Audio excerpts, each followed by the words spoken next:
All right, so you're welcome back. It's your man Kofi Asante Mensah. We are live on many social media platform channels and especially on YouTube. Please find us NSG News TV. Our website www.nsgnews.com. Please read more of our stories on our website, and we hit the bottom straight to the major stories. It looks like it's a Black Wednesday. You know, on the 6th of August, 8 people lost their lives. 3 months after today is also Wednesday. On the 6th of August was a Wednesday, and today 6 people have lost their lives. And we do not measure life according to who is a minister and who is an ordinary person. Ghanaians are just losing our lives in quite a disregardful manner. And let's pick the story. I have the story here, which seems to suggest clearly the instruction by President John Dramani Mahama when he went to Kumasi for a program to the Ghana Armed Forces. And I have that story right here for you. He spoke in Chi, but before we go for that video insert, this is the story. President John Dramani Mahama has instructed the suspension or directed the Ghana Armed Forces to suspend its ongoing nationwide recruitment exercise following a report of injuries and deaths recorded in Accra and Kumasi. He said the temporary halt would allow for a thorough investigation into the incident and ensure that future reoccurrence or recruitment processes are conducted under safer and more controlled conditions. Speaking at the launch of Nkoko Nketenkete program in the Ashanti region, President John Dramani Mahama described the development as deeply regrettable and stressed the need for reforms to prevent further casualties.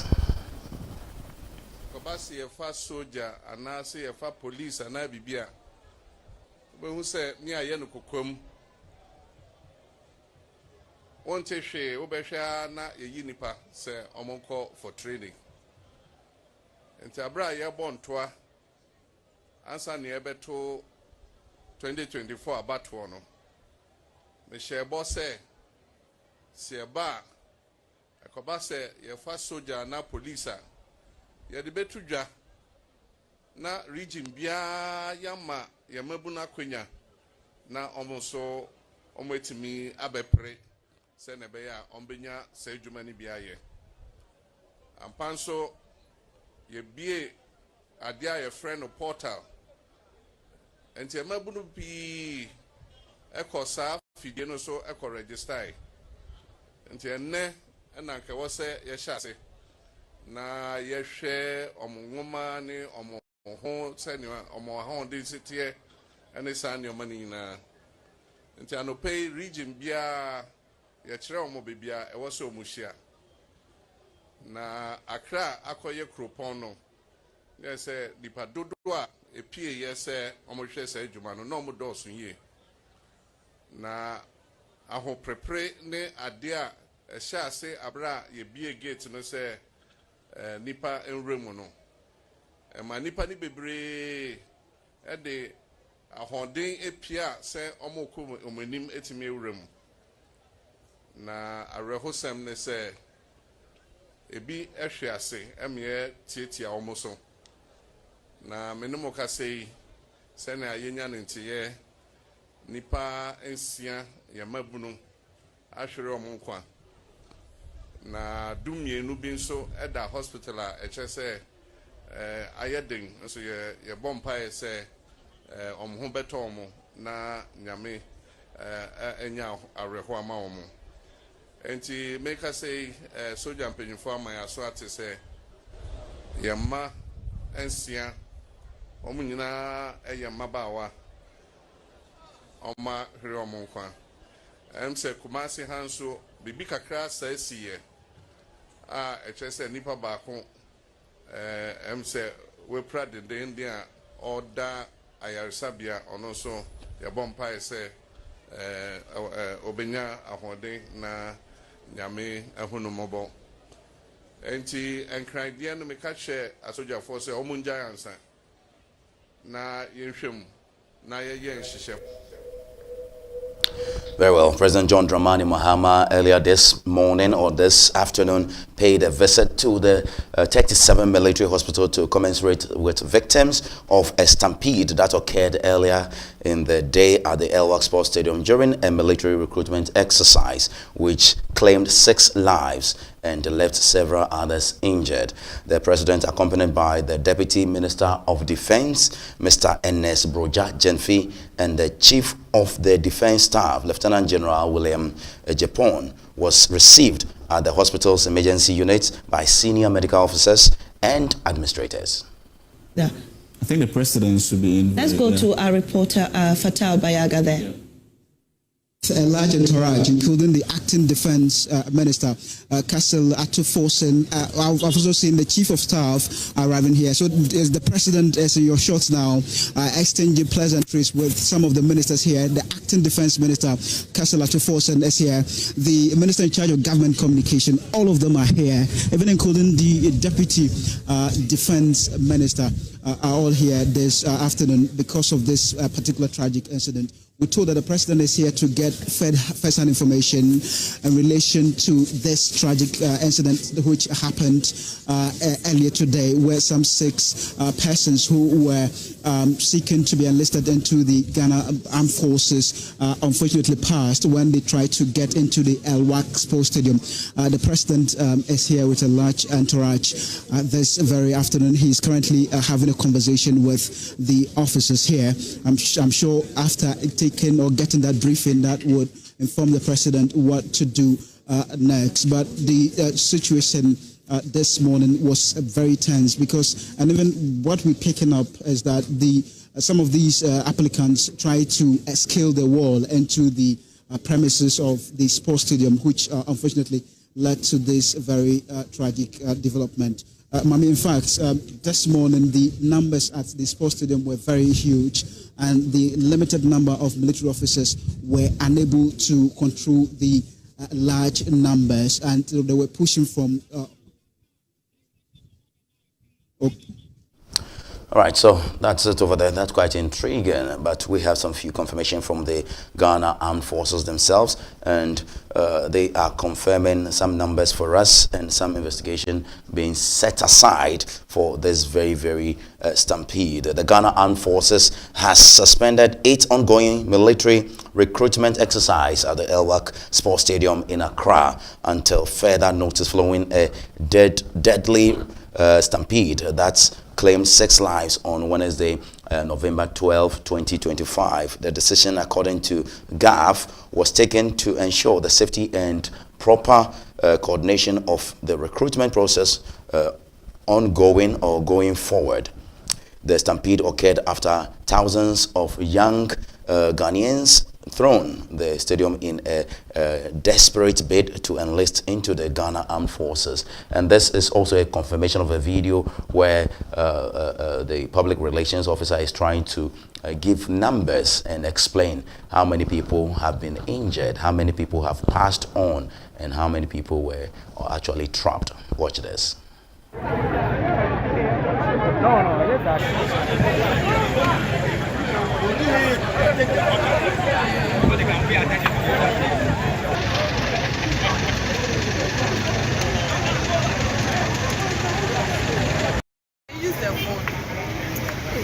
Jonas.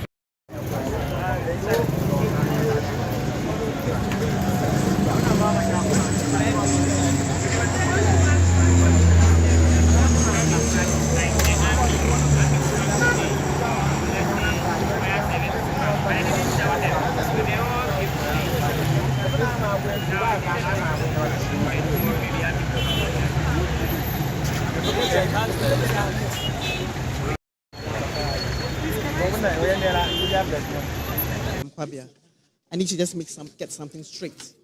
There's an erroneous information going out. The casualties we have that came through were 28 in number. Those who are dead are 6 and not 12. Those who are critical and in ICU are 5. We have 12 who are fairly critical. The rest are stable. Kwabia. I need to just get something straight. There's an erroneous information going out. The casualties we have that came through.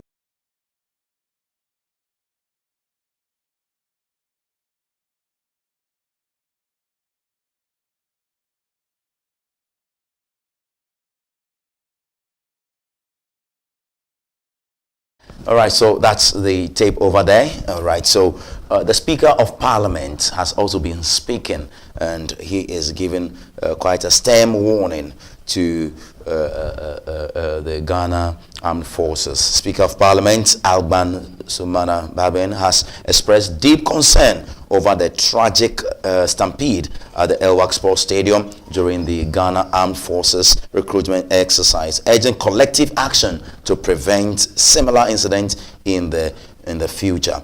He called on all stakeholders to work together to address the underlying issues that led to the tragedy, emphasizing the urgency of finding a lasting solution to all of this. And I know the Parliamentary Select Committee on Defense and also the ranking member on defense, the NPP gentleman, Reverend, he's been talking, and couple of other things. When you get on social media, there is an NDC MP for, I think, Pusiga, the Pusiga member of parliament on the ticket of the National Democratic Congress, made some few remarks in parliament that got people on social media or netizens quite agitated, indicating that this death, whether all the presidents in the world were sitting at the Elwak Sports Stadium, these people would have died because it is their time. People are not taking it kindly. They are actually on the neck of this honorable member of parliament for Pusiga. We are going for a quick break, and when I come back, we enter into parliament more because of the appointment and vetting of, I must say, the vetting of the Chief Justice nominee. And this week it was quite a hot one in parliament when we witnessed the walkout of the minority in parliament. Just a single breather. When I return, we'll go more into vetting. Hi there. What number is this? 3, right? All right. It's time for NSG News. Welcome. My name is Kofi Asante Mensah. And here at NSG News, you'll get serious documentary to watch, news, reviews, views, and what have you, because we have Pulse of the Week and also exclusive on the hot seat. On NSG News, we say news with integrity. Hi, welcome back. Thank you very much for watching. This is NSG News and this is Pulse of the Week. This update segment is called a news update here on Pulse of the Week. It's Wednesday, the 12th day of November 2025. Whenever I want to say November, I rather want to say December. I don't know why, but it's fine. Today is November 12, 2025. My name is Kofi Asante Mensah. And please watch us on YouTube. Our channel's name is NSG News TV, and also our website www.nsgnews.com. Please read more on our website, and you can share some few comments with us on all our social media platforms, TikTok, WhatsApp, YouTube, Facebook, wherever. Search us NSG News TV, and please share some few comments with us. This week we experienced the vetting of the Chief Justice here in this republic, and it was just an eyesore where we witnessed the majority leader and the minority leader. Apparently the minority started because it was time for a few remarks from the office of the ranking member, who is the minority leader, Honorable Alexander Kwamina Afenyo-Markins. And the course of his remarks, he made certain pronouncements, and the majority leader, Mama Yarga, wasn't pleasant with it at all. Watch it.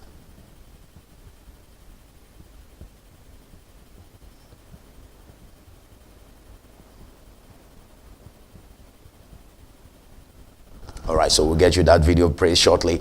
It's here on NSG News. My name is Kofi Asante Mensah, and we have dealt with the stampede. That's the biggest story. I've watched reports on some African news portals and how they reported it, especially allafrica.com and africanews.com and a couple of other African portals. Also the BBC, how they reported is quite a shameful one. Just a normal enlistment and recruitment got Ghana into an embarrassment or an embarrassing state where 6 people would have to lose their lives, and amazingly they were all females. Amazing, they were all females. All right, so it has been suspended now, and the president has called for investigation. Then the Ghana Armed Forces, they have set a probe committee in place, or an investigative committee in place, and investigation have actually started in earnest. And we are now moving to the vetting of the Chief Justice nominee in Parliament today, and there was an encounter between the minority leader, who is the ranking on the appointment committee, and also the majority leader in that committee room. I think the video is ready now. Watch this. When prices have gone down, you are now bringing it, claiming that you have super majority. You use your numbers to pass it. Mr. Speaker, we want to be guided by principle. Mr. Speaker, we want to be guided by principle and remind our colleagues that it is only fair to be consistent, to remain firm on a matter that you believe strongly that it is good or wrong. Mr. Speaker, today, if the majority, because they are in power, they have found it convenient to reintroduce a very agreement they rejected. Chairman, if you read rule 1233, where in the opinion of the Speaker, the words of a member used in a speech, and it doesn't matter whether the speech is at plenary or at committee, a speech is a speech in Parliament. So where in the opinion of the Speaker, the words of a member used in a speech are offensive, abusive, insulting, blasphemous, or unbecoming, impute improper motives, or impugns the integrity of a member or any other person, the Speaker may order that the member withdraws those words or withdraw and apologize. Mr. Speaker, when we came into this chamber, this committee meeting room, and you started, you referred to the nominee as Chief Justice. When you referred to the nominee as Chief Justice, the minority objected to the reference to the nominee as Chief Justice and said that he is not a Chief Justice, he is a nominee to the post of Chief Justice, and so you must refer to him appropriately. Or acting Chief Justice, because he's also an acting Chief Justice. And an acting Chief Justice is a Chief Justice. Now, he has referred to the nominee as a disputed nominee. Disputed nominee. Disputed nominee. You are in court what? Are you in court litigating his nomination? No. Are you in court disputing his nomination? You are not in court challenging his nomination. So to the extent that you are not in court challenging his nomination, there is no dispute about his nomination. If there is a dispute about some other action. So you have no right to look him in the face here before this committee and refer to him as a disputed nominee and expect me to sit here and not respond. So, Mr. Chairman, pursuant to our own rules, he has to withdraw and apologize to him for referring to him as a disputed nominee when he is not a disputed nominee.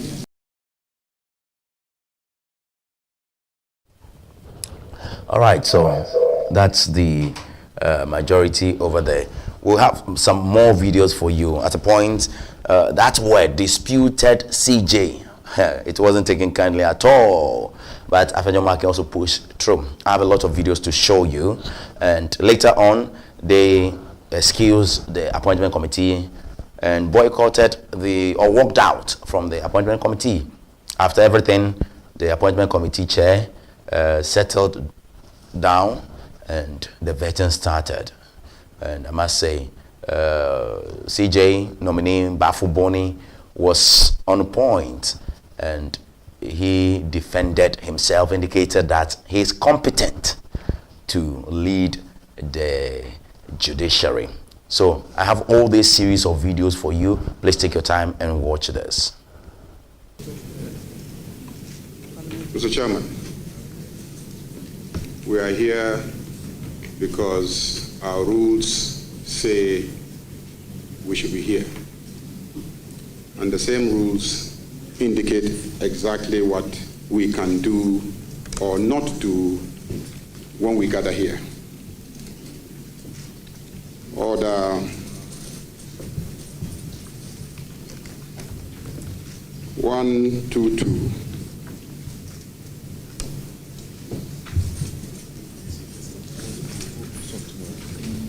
And 1, 2, 3. I want you to focus on those two orders.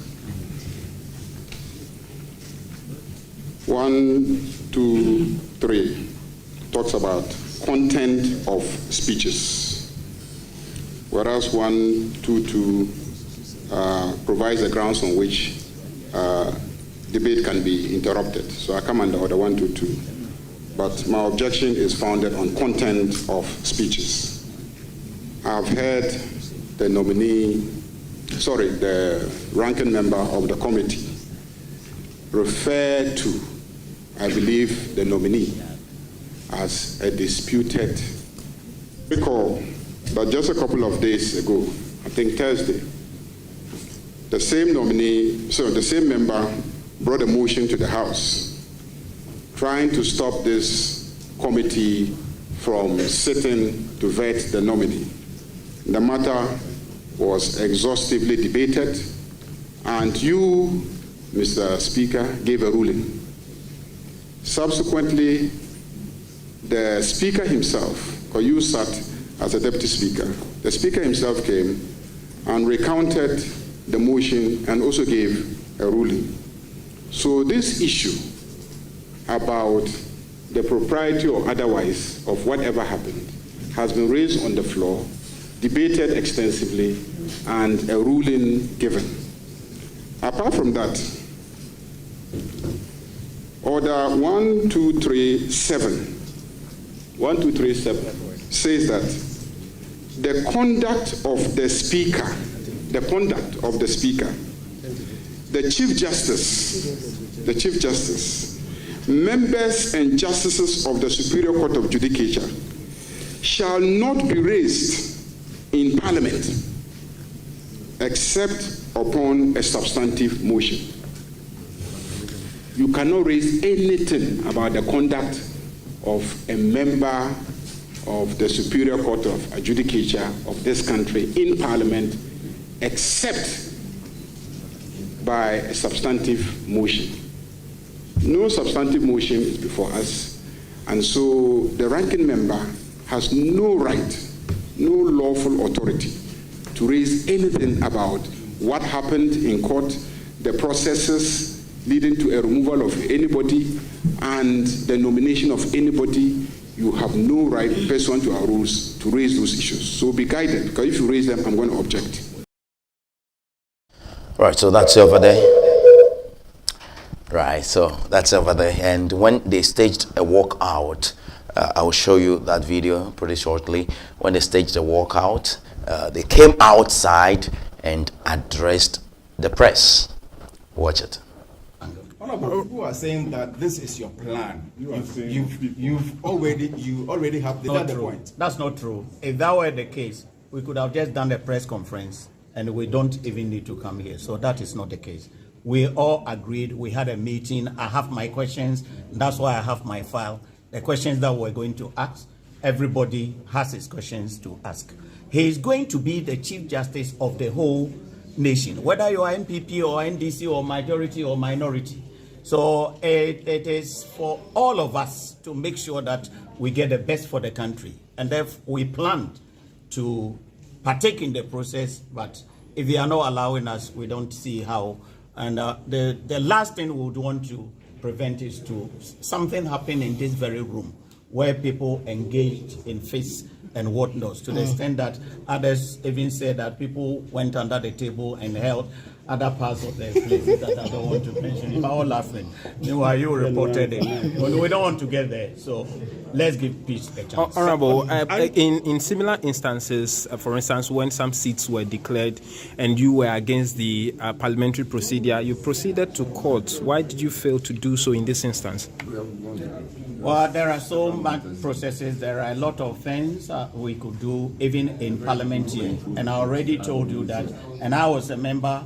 I personally appended my signature to the motion that we put before the Speaker.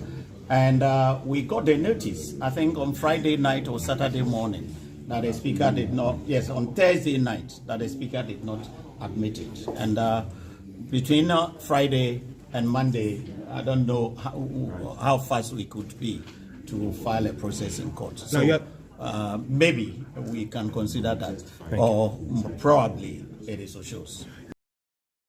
So that's the New Patriotic Party minority in Parliament addressing the press after they walked out of Parliament with respect to the appointment committee vetting the CJ nominee. The CJ got seated, took the oath, and he got seated to be vetted, basically. So he started, and here are some few remarks. This one has to do with the total number of courts and judges we have in the country, and some innovations he would bring to bear if the appointment committee and Parliament accept his nomination.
Right, so you have Paul Bafo Boni over there indicating how he will bring some few reforms there. And Mama Yariga, the majority leader, ranking member for the this very committee, directed some few questions to the CJ nominee. And it has to do with people indicating, including the minority, indicating that his appointment came to bear because of his leanings to John Dramani Mahama and how he voted as CJ in the 2013 presidential election petition brought to the Supreme Court, how Justice Bafo Boni voted. So it's because of how he voted, that's why he's gotten the appointment as CJ by John Dramani Mahama. This is how he answered it. Well, I don't know. I don't know where to start from. I actually do not know. I wouldn't know what goes on in the president's mind since I'm not there. But I actually will be disappointed if my only qualification for the Chief Justice nomination is because I voted for the president in 2013. But I mean, that is on a lighter note. But I think I qualify for the position. As I said, I have been a Supreme Court judge for the past presumptuous to say I am the best qualified person in the Supreme Court. Now I would say that. Right, so that's CJ nominee and making the remarks over there. He will be disappointed if his only consideration to be nominated by the president is because of how he voted within the election petition. That's 2013 election petition, presidential election petition. He will be very disappointed. He indicates he is very competent. He served several years as Supreme Court judge, and he's the oldest over there, right? About 17 years of work experience at the Supreme Court. That's quite a good one. But let's turn attention quickly to the Speaker of Parliament. When they finished this very appointment committee vetting, then the next morning they turned attention to the August House, where the Speaker of Parliament had to formally render unqualified apology to the judiciary, more because of how some members of Parliament treated the judiciary when they came for vetting the previous day. So this is how the Right Honorable Speaker apologized to the judiciary. It's regrettable and inconsistent with the decorum expected of members under the standing orders of the Parliament of Ghana. I have directed the leadership of the Appointments Committee to take note of this incident and to ensure that in all future proceedings, the highest standards of civility, objectivity, and institutional respect are maintained. I extend our deepest apologies and assurances of Parliament's continued respect for the judiciary and its esteemed members. I want to assure all of you that I'll come back on this issue of decency, discipline, and decorum. And this time, I'm coming with the hammer. Yeah, we'll be very, very happy. We want our Parliament, our guests out to be very honorable, because we call them honorable members of Parliament. Actually, we do not add honorable to their names, but it is because they are, the honorable is added to their constituency. So we say honorable member of Parliament for the people of Adentan. All right. Shock of the results. Yes. While we were telling them 6 months before that yes. So you are a traitor or what? I don't know. The last person who will be a traitor in this country will be me. I'm very patriotic. It is alleged that NDC is sponsoring you to do their dirty work. Let me put it that way. That's my word, dirty work, to discredit the advances of the MPP. You've been drawn into partisan politics. How do you come out of this one? One, I have not been contracted, required to do anything for NDC against any entity in this country. Absolutely not. I don't belong to the NDC. I don't belong to the MPP. I don't have political party affiliation with any other party. No. Now look, where we are in Hacho now.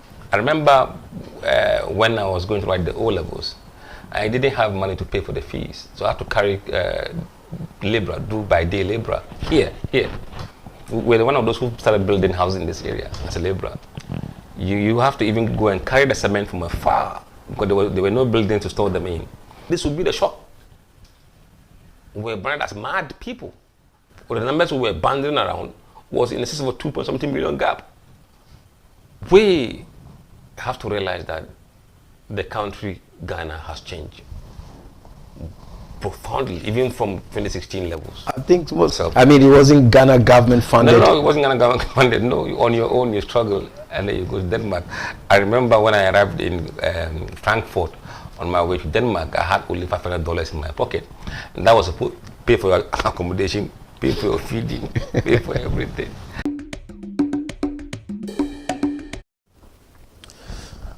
It's a pleasure to have you back. Thank you very much. My name is Kofi Asante Mensah. Quite an unusual pause over there, but it's fine. We're back. Thank you very much. It's Wednesday, the 12th day of November 2025. A pause of the week.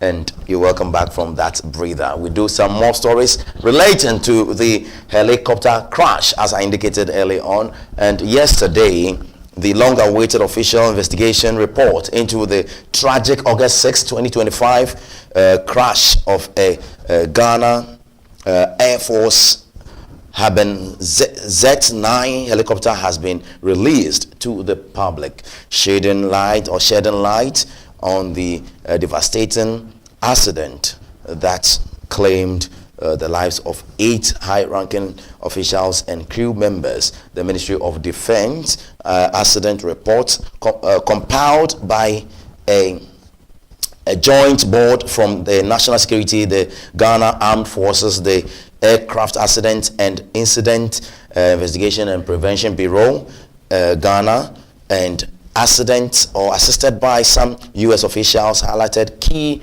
findings unraveling the cause of the crash. The team analyzed flight data recorders, FDR, cockpit voice recorders, CVR, record debris, meteorological data, and witness statement to draw a comprehensive conclusion that brings closure to the case.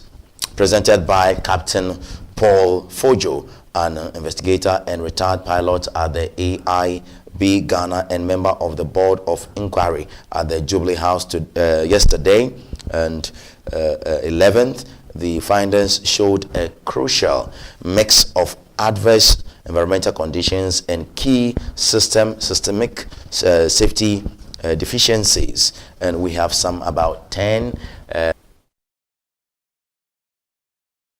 was adverse weather, there was limited visibility, there was rising rugged terrain. With this terrain induced complicating factors, and there were no ground-based navigational aids en route.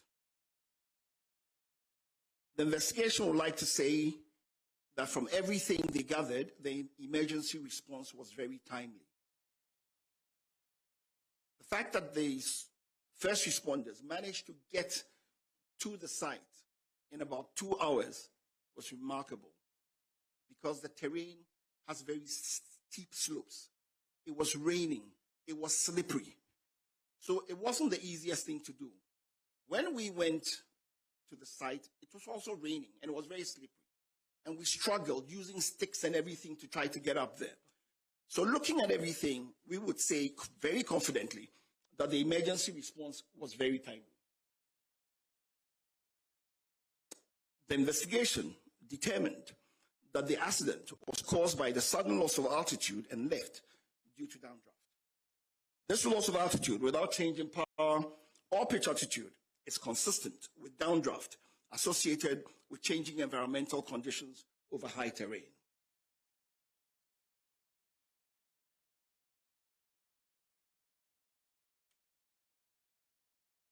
In our findings also, we said there's limited national navigational capacity, a capability for en route and remote area weather services. We also looked at training and realized that the Air Force doesn't have much simulator training. We looked at flight monitoring and realized that there was no flight data monitoring also taking place. For flight following and tracking of aircrafts, we realized that it was also not there. There's no secondary surveillance radar, no automatic dependent surveillance broadcasts, or any other real-time tracking of aircraft. Right, so that's Captain Fojo over there, and I have, like I mentioned, I have some 10 key findings I would want to go through for you as revealed by the investigation over there. The very first one has to do with the sudden demise, or let me say the sudden loss of lift due to downdraft. That's cause of accident. Sudden loss of lift due to downdraft. It says the investigation determined that the immediate cause of the accident was the sudden loss of altitude and lift due to downdraft. This loss of weight occurred without any change in power or pitch attitude from the crew. That is the very first one. The second one has to do with the adverse environmental conditions and high terrain. And the loss of altitude was consistent with downdraft associated with changing environmental conditions over the terrain. The flight path involved rising terrain and adverse weather and limited visibility, all conducive to contributing or creating sudden and powerful turbulent wind currents. Number 3 has to do with lack of en route weather information. En route weather information. A major environmental constraint was the lack of weather information available to the pilot along the flight route. The crew relied only on aerodrome weather reports from Accra and Kumasi, which showed poor conditions. For example, low clouds at 600 to 900 feet in Kumasi. That's the point number 3. I have 10 for you. Number 4, transition to instrument flight near impact. So that's point number 4. The crew initiated the flight under visual flight rules, that is VFR. In marginal weather, the helicopter subsequently entered instrument and meteorological conditions, that is IMC/clouds, at 9:56 and transitioned to IFR, but lost control and impacted a ridge line just 2 minutes later at 9:58. That's point number 4. Number 5, impact point on ridge line. The final point of impact was a ridge line at 1,350 feet above sea level, approximately 6.5 miles from the destination of Obuasi. That's 6.5 miles from the destination of Obuasi. That's point number 5. Number 6, please listen. Aircraft lacked critical safety enhancement, and although the helicopter was deemed airworthy and serviceable, it lacked crucial modern safety enhancement needed for flying safer in adverse weather over high terrain. Key missing ingredients or equipment including number 1, terrain awareness and warning system, that is HTAWS EGPWS. Number 2, advanced navigation with terrain mapping, that's number 2. And number 3, we have automatic flight control system, AFCS. That's number 3 for you. But point number 7 from the investigation, the 10 highlighted points investigation as revealed by the report. This number 7, limited national navigational capability. A systemic factor was the limited national navigational capability available for providing both en route and remote areas weather services to aircraft. The environment also lacked ground-based navigational aids en route. That's point number 7. Let's do point number 8. Please stay with me, just 2 points. Okay, point number 8 says absence of modern flight monitoring and tracking. Absence of modern flight monitoring and tracking. So the Air Force operations lacked modern real-time oversight systems, specifically no flight data. No flight data monitoring, that is FDM, and no real-time tracking systems such as secondary surveillance radar or ADS-B. That's point number 8.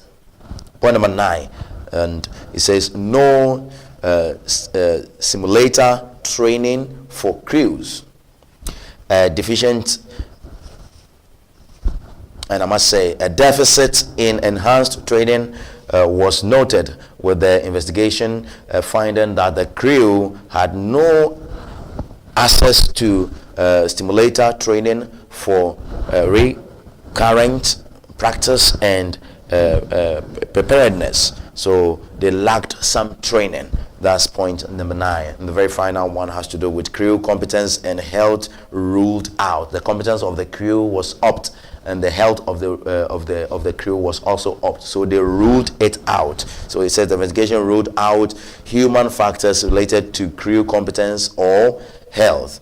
Both the captain and the crew members were qualified FAA commercial and instrumented pilots, and a review of medical and psychological records showed no known conditions that would have materially affected their performance by way of flying that very day on the 6th of August 2025. So these are some 10 key findings per the report as made public by Paul Fojo. In Fojo, he made those distant report public, and here are they, about 10 revelations from the probe into the helicopter crash that killed 8 people. So basically, for me, I would say Ghana killed 8 government officials, or 8 gallant Ghanaians, we Ghanaians. In effect, you see, the president is the president we refer to as the commander-in-chief of the Ghana Armed Forces, and this is Ghana Armed Force helicopter carrying the defense, the in charge of the armed forces, the defense minister, the man in charge. And you do not have this, you do not have that, you do not have this, you do not have that, you do not have this. All of these things, security and safety enhancement apparatus and materials, you do not have this, you do not have that. So we ourselves, we the Ghana Armed Force, we have killed our minister Omane Boamah and the 7 others. We have killed him, led by the president himself. I'm telling you, and I'm not joking. We Ghanaians, led by the president John Dramani Mahama, we have killed Omane Boamah and the 7 others. We have killed them. You see, the same defense ministry today, Wednesday 12th of November, the same defense ministry has killed 6 females. Today, 3 months ago, we killed 8. Today, we have killed 6. The same defense. Petty security safety enhancement things you couldn't get for the Z9. People have perished. 8 lives. Today, small enlistment, 21,000 people. Don't you have brain that you can encamp 30,000? Get to Britain and look at how they do enlistment over there. This madness and foolishness must stop. And I'm talking to you, the Ghana Armed Forces. And I've heard people doing politics with it. Then my antenna, nothing like this happened. Then my antenna, nothing like this happened. And John Mahama, we say you should appoint a substantive defense minister. The defense minister himself, we have killed him. Omane Boamah himself. Does that mean if Omane or we have appointed a substantive defense minister, this wouldn't have happened? A helicopter will carry Omane Boamah, the defense minister himself. We, led by the president, we have killed him. So if Kessel Atoforsen is acting defense minister, and you are doing politics with it, and you are saying we are talking to the president, he won't listen, he should appoint substantive defense minister. What is this about?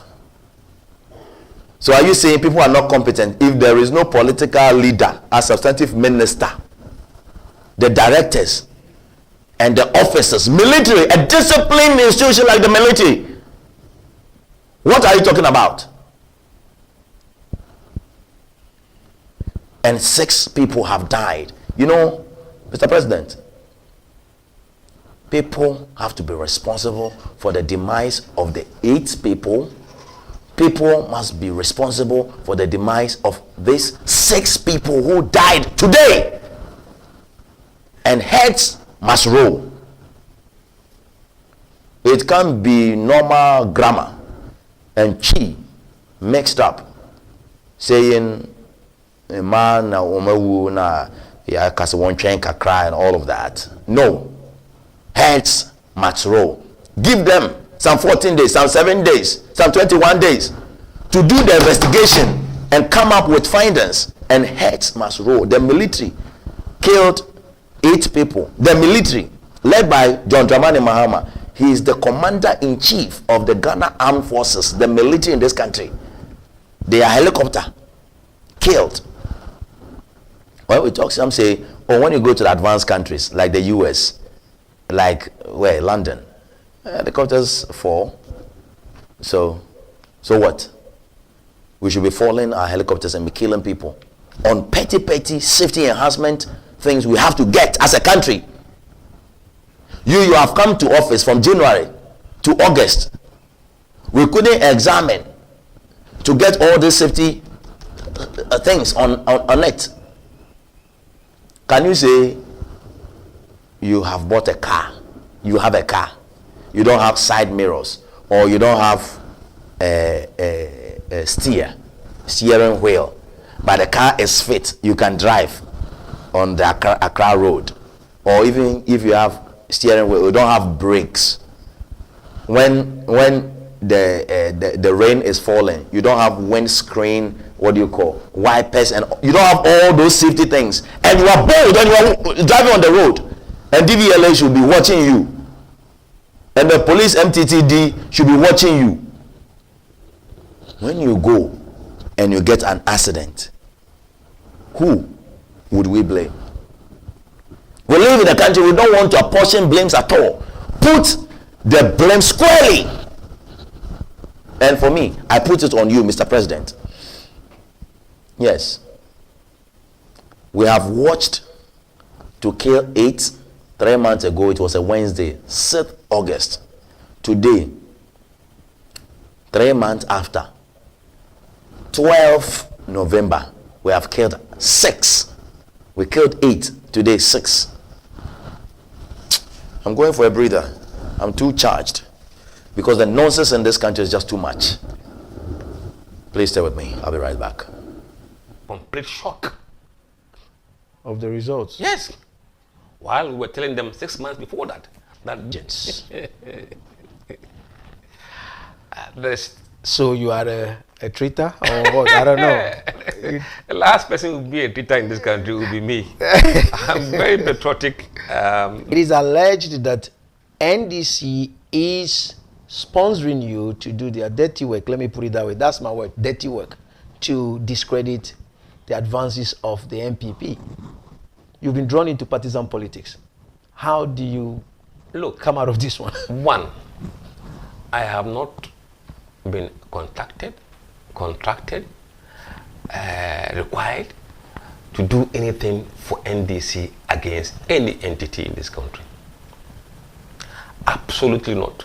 I don't belong to the NDC. I don't belong to the MPP. I don't have political party affiliation with any other party. No. Now look, where we are in Hacho now. I remember when I was going to write the O-levels, I didn't have money to pay for the fees. So I had to carry labor, do by day labor here. We're one of those who started building houses in this area as a laborer. You have to even go and carry the cement from afar because there were no buildings to store them in. This would be the shock. We were branded as mad people. But the numbers we were banding around was in excess of a 2.something million gap. We have to realize that the country, Ghana, has changed profoundly, even from 2016 levels. I think it wasn't Ghana government funded. No, it wasn't Ghana government funded. No, on your own you struggle and then you go to Denmark.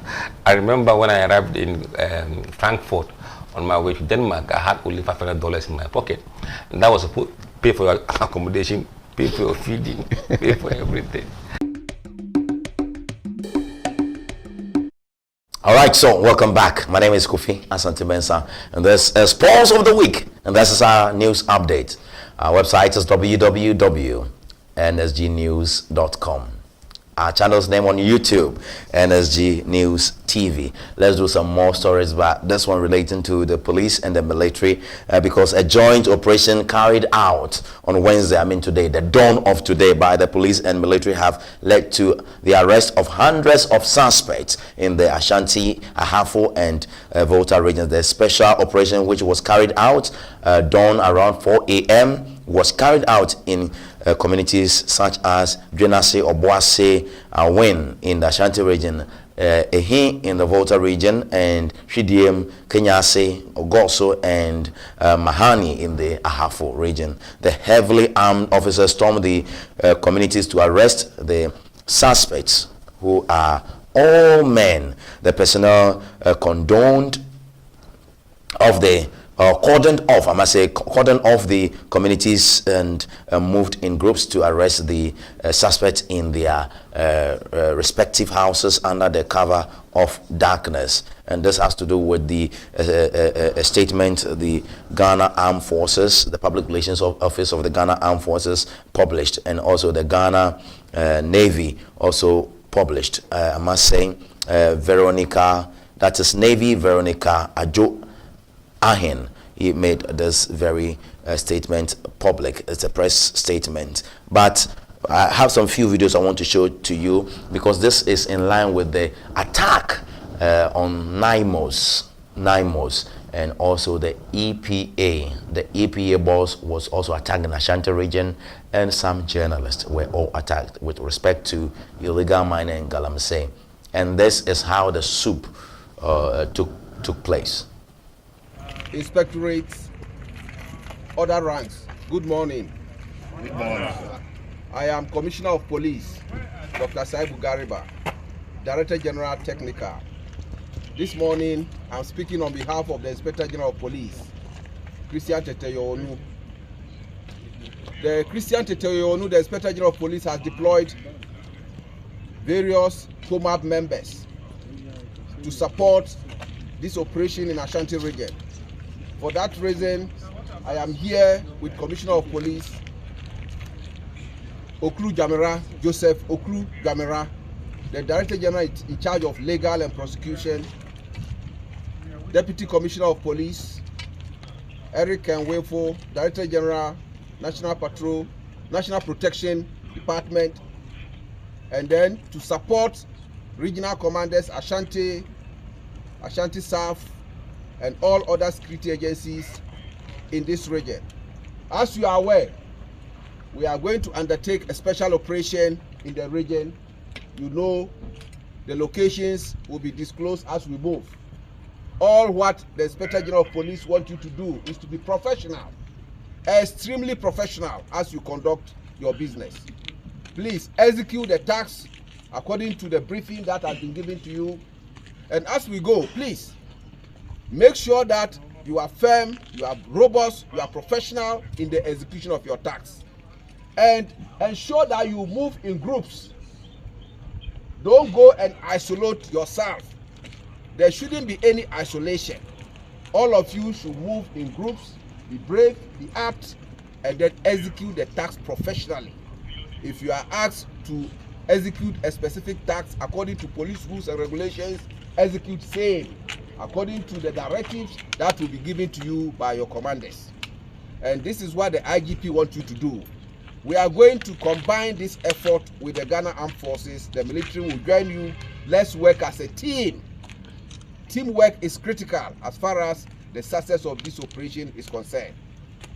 Going forward, as we move here, please, nobody should take videos, WhatsApping. This operation is classified. It's strictly confidential. Nobody, no policeman or security personnel should take footages, should take pictures or videos and circulate same on the social media or any platform. I hope that is clear. Yes, sir. And nobody should go to anywhere, any location, and try to call anywhere and then disclose your location or whatever you are doing. All we want is a very successful operation in Ashanti region. Then at the end of the day, the IG will convey his gratitude to everybody. So, as an organization, the Ghana Police Service, let's maintain maximum security, let's maintain maximum professionalism. Cover yourself and support yourself as far as this operation is concerned. I hope that is clear. Yes, sir. Please, don't be afraid. Once you are doing the right thing, never be afraid. Approach the task with discipline, with foresight, and with bravery. I hope that is clear. Yes, sir. So let's go out. The commanders here, the POMAB members are here to support you. That is why the IG has brought us to come and support your operation. Give you the confidence. I hope that is clear. Yes, sir. The IG is here with you. Once the IG has sent his POMAB members to come and work with you, he is here with you. Are you not happy? Yes, sir. So go and execute the task with precision, with bravery.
Let her go first before you.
All right, so that's how the swoop was conducted, the swoop, all right? All right, so let's move on to some more related stories, because state prosecutors are expected to rely on 4 witnesses in the case in which Ashanti Regional Chairman of the New Patriotic Party, Bernard Antwi Bosiakon, is facing charges, including allegedly assigning mineral rights without approval. Mr. Bosiakon, popularly known as Chairman Wontumi, has been charged together with Mr. Kwame Antwi, a director of Akonta Mining, currently at large, and Akonta Mining, the company itself.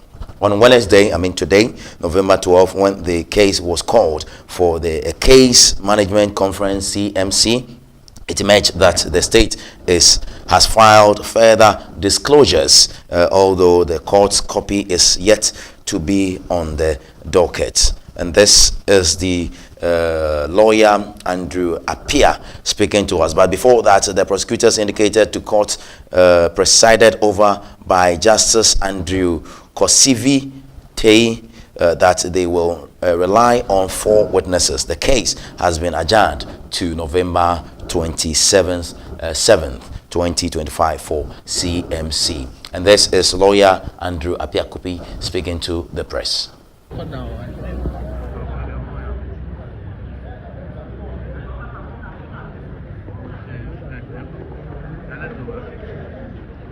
Let's go back, please. How do I go back?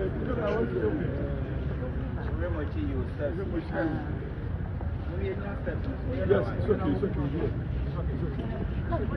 Served as fresh witness statements today. 2 more witnesses. It means that we need to study the witness statements before we come back to the court. So the matter has been adjourned to 27th of November for us to come and have the CMC. So the business of the day of the CMC didn't happen today. It's been adjourned to 27th. So we are grateful for your continued support. There was some conversation about the total number of witnesses the state was going to rely on. Yes. Was it settled? Is it 5 or 4? Yes, it is 4. The Attorney General had suggested 5, but from the records, we only have 4 witness statements. So we brought that to the attention of the court, and therefore, upon the reconciliation, we have now come to the position that we are going to be dealing with 4 witnesses. That is all for the day. We'll come back on the 27th.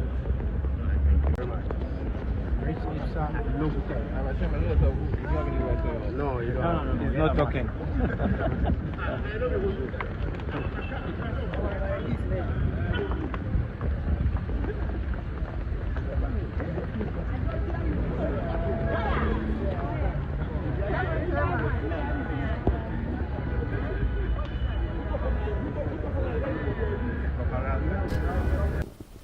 All right, so welcome back. Let's do some more mining stories because the gold board is indicating some smuggling and some arrests and seizure of some materials. They organized a press conference and they spoke to the public on the development of some smuggling in the gold sector. Retrieve 8 gold bars concealed on the premises, various gold trading agreements, assaying report and receipts, 112,500 United States dollars, 64,014 Ghana cedis in cash, and 2 sidearms found in the possession of suspect Clement Aglago and Emmanuel McAddy. Preliminary investigations confirmed that Legend Precious Metal was operating without a valid license for the Ghana Gold Board. Evidence also indicates smuggling route through neighboring countries and fraudulent schemes targeting unsuspected buyers. The following individuals were arrested are insisting in investigation. If you are arrested and you are arrested for engaging in these gold trading activities without license, without authorization, no particular, no call from anybody will save you. And that is the approach with which we work here. We've not succumbed and we will not. All right, so that's the story over there. We are still remaining in the world of mining. This time around, we are talking about lithium. Can you say after me? Lithium, all right? We're talking about the lease because the government has submitted a revised lithium mining agreement between the Ministry of Lands and Natural Resources and Barari DV Ghana Limited to Parliament for approval. The updated agreement covers the extraction of lithium and other associated minerals in the global lithium prices, which has affected the project's viability. Speaking to the media on November 11, 2025, the Minister of Lands and Natural Resources, Emmanuel Amakofi Boa, said the revised deal is expected to create employment opportunities for the youth. But you know what? The speaker, not the speaker, the minority leader, and also the former Minister for Lands and Natural Resources, Samuel Abu-Janapo, would take none of this because, you know, they introduced it and NDC, then it was almost a hung parliament. They kicked against it strongly. And this time around, they say they have gone to do some revision of it and they are back with that very, very, if you like, the agreement. And led by Afenyo Makin and Samuel Abu Jinapo, are also kicking against it. First, let's begin with Samuel Abu. First, let's begin with Afenyo Makin. Producer, let's begin with Afenyo Makin. When prices have gone down, you are now bringing it, claiming that you have super majority. You use your numbers to pass it. Mr. Speaker, we want to be guided by principle. Mr. Speaker, we want to be guided by principle and remind our colleagues that it is only fair to be consistent, to remain firm on a matter that you believe strongly that it is good or wrong. Mr. Speaker, today, if the majority, because they are in power, they have found it convenient to reintroduce a very agreement they rejected. Minority Leader, please. I'm sorry. Please. I'm sorry. Mr. Speaker, let us up our game. Order 97, 1 to 6. The totality of it, the combined effect of 97, 1 to 6, is to the effect that the Speaker has a discretion either to admit the laying and do the referral or not. The Speaker, with the greatest of respect, I was in this House in the 8th Parliament, and I was called upon to give a similar explanatory statement for the laying of the agreement for the exploitation of our lithium resources between these same two parties, the government of Ghana and Barari DV Ghana Limited. Mr. Speaker, yourself, as the Speaker of the 8th Parliament, took particular interest in that agreement. Mr. Speaker, you even had an occasion to invite me to your chamber and nudge me that we require to carry the whole country with us because of the importance of this agreement, the importance of the mineral, lithium. Mr. Speaker, I need not point out the controversy it generated in our country. Mr. Speaker, so the point I was going to, the invitation I was going to make of you is that the application, the effort we made in the 8th Parliament to lay an agreement for the exploitation of the lithium resources between the same two parties, the government of Ghana and Barari BV, which was rejected by this House. We could not lay it, and it was not referred to a committee. Mr. Speaker, the explanatory statement made by the current Minister for Lands and Natural Resources, Mr. Speaker, the terms of it, the terms of the explanatory statement is not different from the terms of the explanatory statement I made in this House as Minister for Lands and Natural Resources.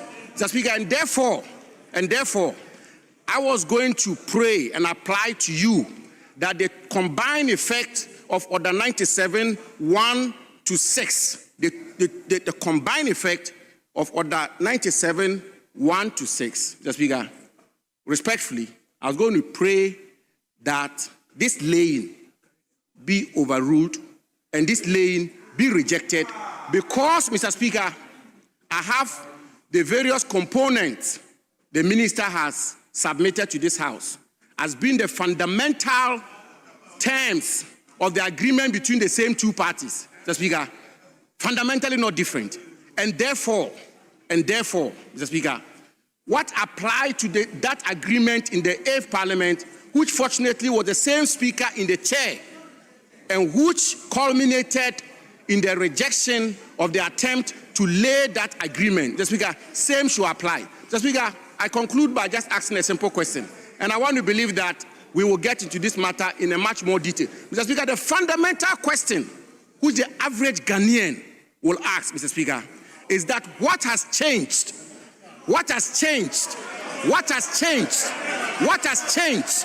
What has changed between the agreement between the government of Ghana and Barari DV and the terms of the agreement between the government of Ghana and Barari DV in 2025? Mr. Speaker, I conclude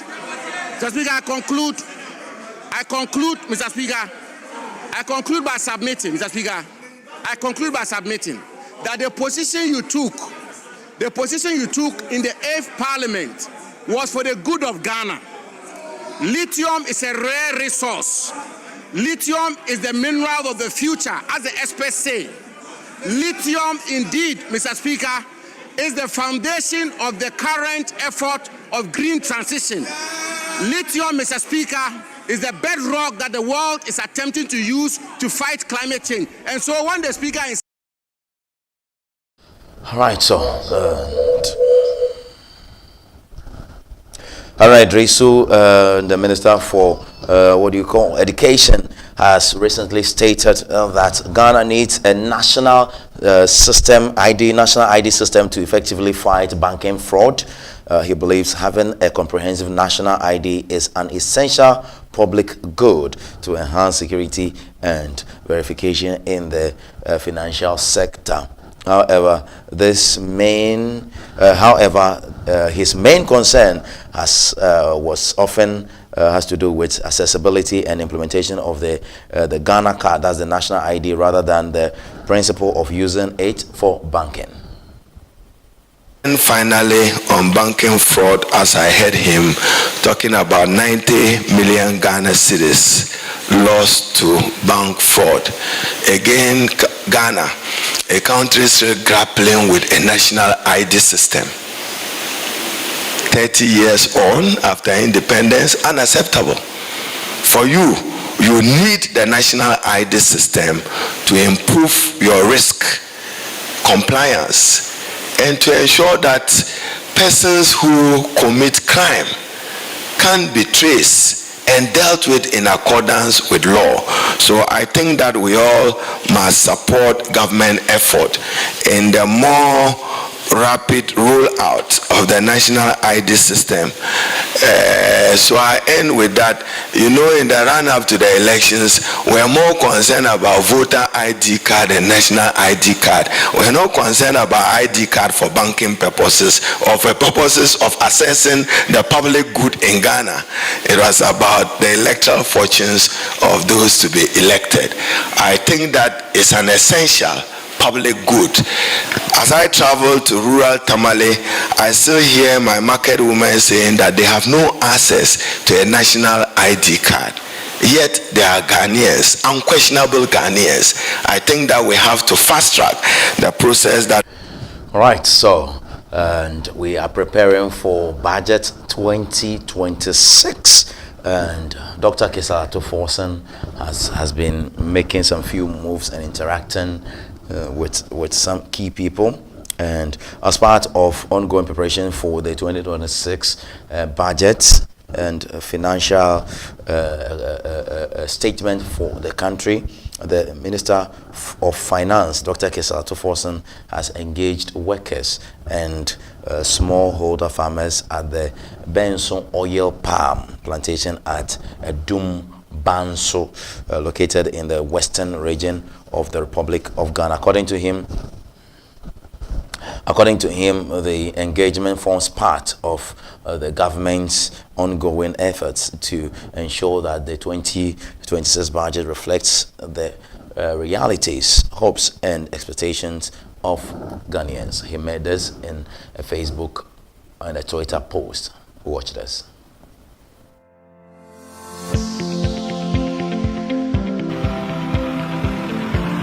Identifying oil palm as one of the key agricultural areas that you want to address. For us, you are 100% right. And to come here to look and also engage and ask questions gives us a very good assurance that you know what you are doing, because you know where to go and to seek ideas and also throw light into issues so that you can actually develop a fit for purpose policy. We are ever ready to assist your ministry and any other state institution for Ghana and for the Ghanaian. In 1995, na smallholder Obase. 1995. Bob smallholder. What design is area be a cultivate assassin communities na here and bear 5 or Benso community Edumbanso Esaman and others. The paramount objective is among very to poverty. Okay. Because that town now also. And then I can tell you say a boy. And to me and from Mumba and schools like secondary school there. But then those days they were able to do that.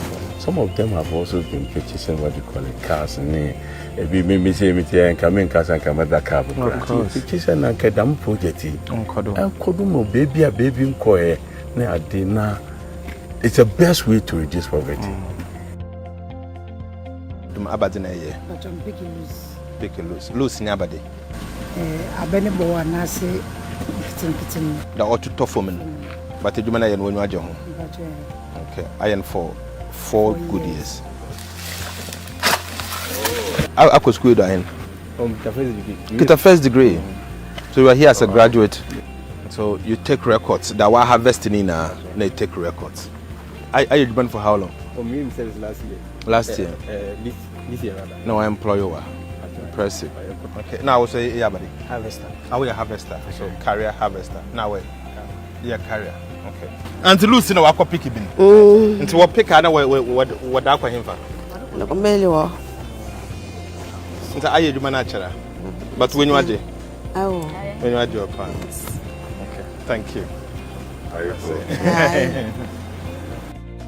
When he says Abba Sukoina, one in the first person I who say Wababi Tias. That's it. You quay any senses I be very Baba. Maybe sure say by next project. Cash baby dear from thank you. That's it. All right, so from our sleek and luxurious studios here at Adenta, here in Accra, Ghana. My name is Kofi Asante Mensah. Looks like it's a Black Wednesday again for the country because of the demise of 6 leaders who were committed, bought forms, application forms to be part of recruitment for the Ghana Armed Forces. They have suffocated, they have been trampled upon, and they have lost their lives. 6 of them.